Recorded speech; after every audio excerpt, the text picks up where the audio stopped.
I hope your morning has gone well and you're enjoying the beginning of your afternoon. So, it's another nice day in Dundee. No rain, a bit muggy, as you can probably tell from the state of my hair, but that's okay. Let's talk about money. There are loads of plays and books and songs about money, losing it, getting it, and there are lots of films that deal with what people will and won't do for it in their desperate quest to either make millions or get out of a financial jam. So I've composed a list of 10 films that deal with this quest for money. And some of them may surprise you that they're on the list. Before I begin, let me just say that this list was done in the order in which the films occurred to me. They're not in an order of least favorite to best favorite. So, the first thing that occurred to me was director Sidney Lumet's last film, Before the Devil Knows You're Dead, with Ethan Hawke and Philip Seymour Hoffman and Albert Finney. In this film, Ethan Hawke and Philip Seymour Hoffman play brothers whose parents own a small mom and pop jewelry store. Ethan Hawke needs money for back child support and back alimony. And Philip Seymour Hoffman's character needs money because he's been embezzling from the firm he works for and they're now being audited. And he's desperate to avoid being caught. So, the Hoffman character devises a plan. Let's rob mom and pop's jewelry store. We know the ins and outs. We know the code. It's insured. In and out. No one gets hurt. Except that just sounds too good to be true, doesn't it? Unfortunately, they carry out this plan, and as you can probably predict, things go horribly, horribly wrong. So that was my the first film that occurred to me. The next one, it might be unknown to you. It's a little known film actually from 1991 called Straight Outta Brooklyn, and it was the debut film of the director Matty Rich. It's low budget, unknown actors. It's very gritty, and this is the story of a young man whose family lives in the Red Hook Projects. So, if you're familiar with Red Hook Projects, then you know that his family lives in, deep poverty. And the young man is desperate to get enough money to get his family out of the projects. Unfortunately, the scheme he comes up with to get enough money results in some major bloodshed. He devises a scheme to rob the biggest drug dealer in the projects, and that's never a good idea. Next on the list is a film you'll all be familiar with, and I'm sure you love. I adore this film. From the Coen brothers, Joel and Ethan, 1996's Fargo, with William H. Macy and Frances McDormand and Steve Buscemi. Poor William H. Macy. Such a brilliant and often underappreciated character actor. He's always the guy, for whom nothing goes wrong. The loser everyman. He's married to a wife. He has one son, Scotty, and a father-in-law who thinks he's a joke. Macy's character has been stealing from the car dealership where he works, which is owned by the father-in-law who hates him. He needs money, not only to repay it back, but for unknown reasons, he's got other financial difficulties. So he hires two bumbling crooks, Steve Buscemi and the other one is Peter Stormare, to kidnap his wife, figuring his father-in-law will pay any amount of money to get his daughter back. But again, everything goes wrong. Totally, utterly everything. And needless to say, he doesn't get the money. Only the Coen brothers could come up with a film that has as many plot twists as this one has. And again, there's a certain poetic justice in Macy's need to get this money and having everything go tits up. The next film on the list is one of my personal favorites. Actually, if I had to rank them, I would probably rank this one at number 1. From the South Korean director Park Chan-wook, 2002's Sympathy for Mr. Vengeance, which is the second in the Vengeance trilogy. So, Ryu is a deaf man. He works, he's a young deaf man, and he has a sister who's dying from a kidney ailment. So he comes up, him actually and his revolutionary girlfriend, they come up with a plan to kidnap the daughter of the company that he was working for, particularly as about 20 minutes into the film, the company lays the young deaf kid off. So he's assuming that the guy who owns the company, they both are, is rich enough, will pay anything to get the daughter back, who's 6. And he actually forms, a pretty good relationship with the little girl as he kidnaps her. And they kind of get fond of each other. You can think Stockholm Syndrome if you like. But the day he's going to go get the money and return the little girl, something happens. Something terribly unforeseen happens. I'm not going to tell you what. I'll let you guess, or better still, watch the film. I highly recommend it. The next one comes from 1975. And again, it's Sidney Lumet, Dog Day Afternoon, with Al Pacino and John Cazale.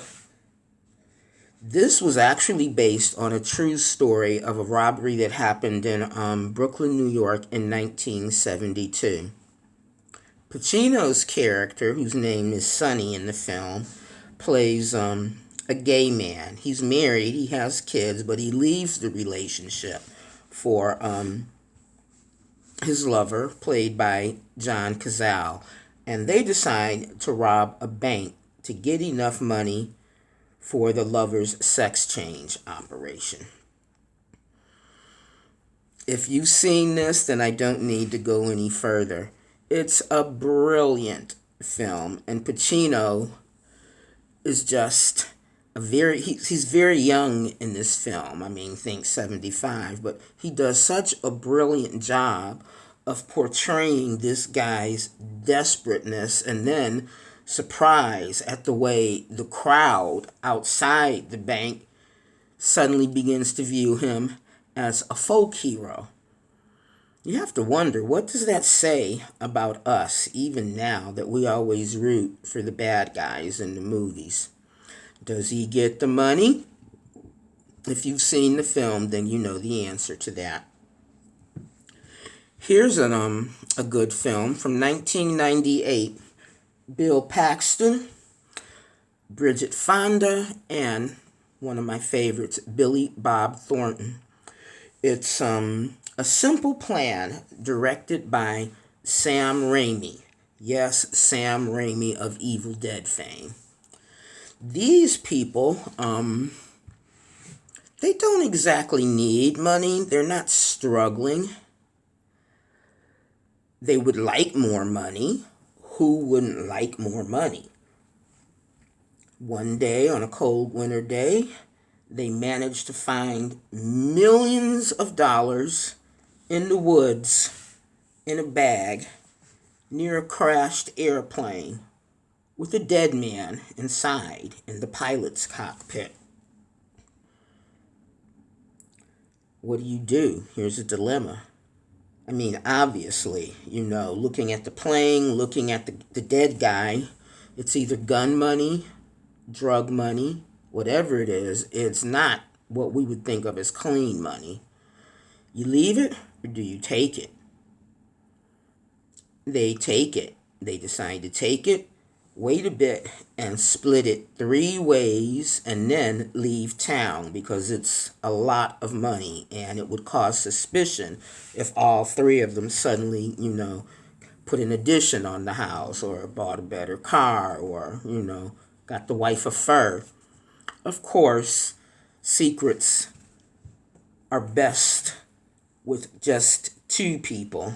Actually, it's better not to keep any at all unless you have a secret that you're not sharing with anybody. But the secret in this kind of gets out.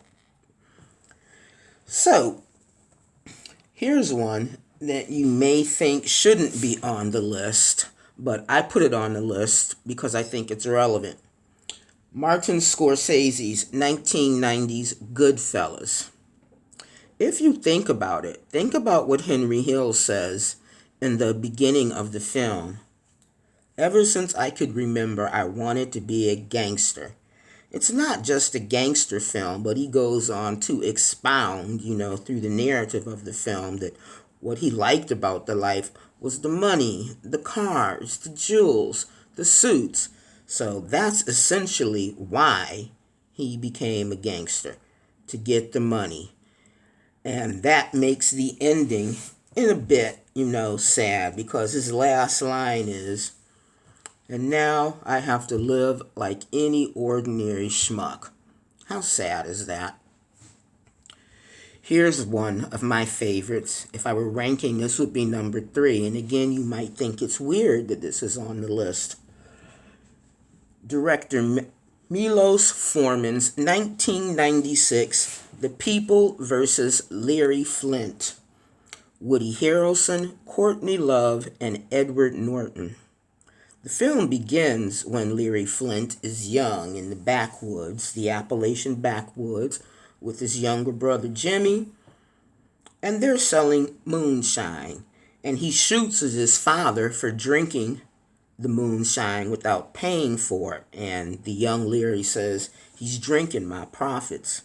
Larry does not want to be poor. He just wants, to make an honest buck.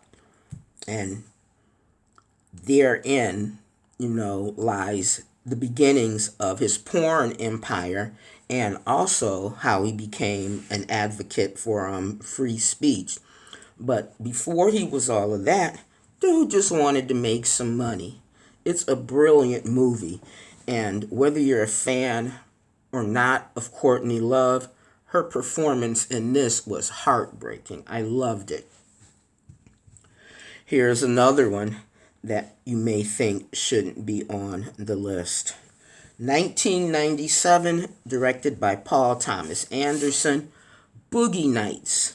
Most people just think of this as a movie about the porn industry in the 70s, but it's layered. It's a lot more than that. It's about what was the kid's name? Dirk Diggler, that was his screen name, was willing to do to escape the stultifying life that his parents had.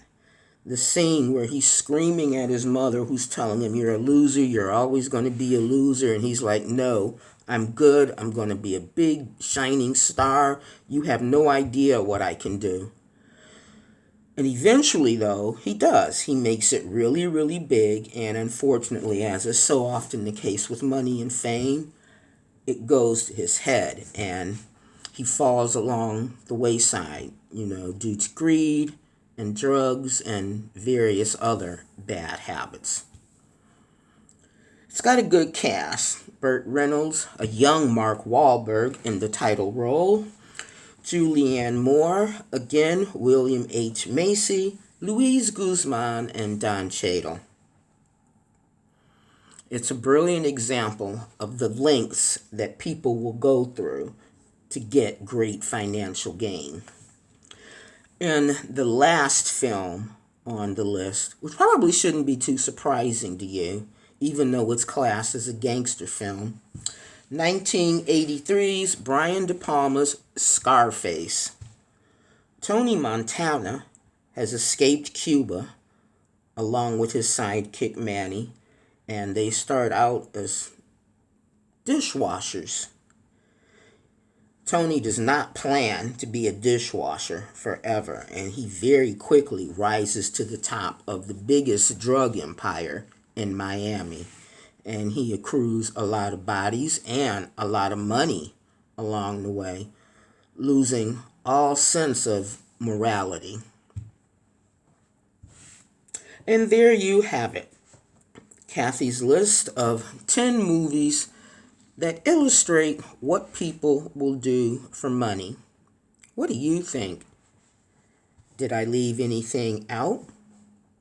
Put something down in the comments below, if you have an opinion or want to add something. As always, thank you for tuning in. Please share the link with your friends and family.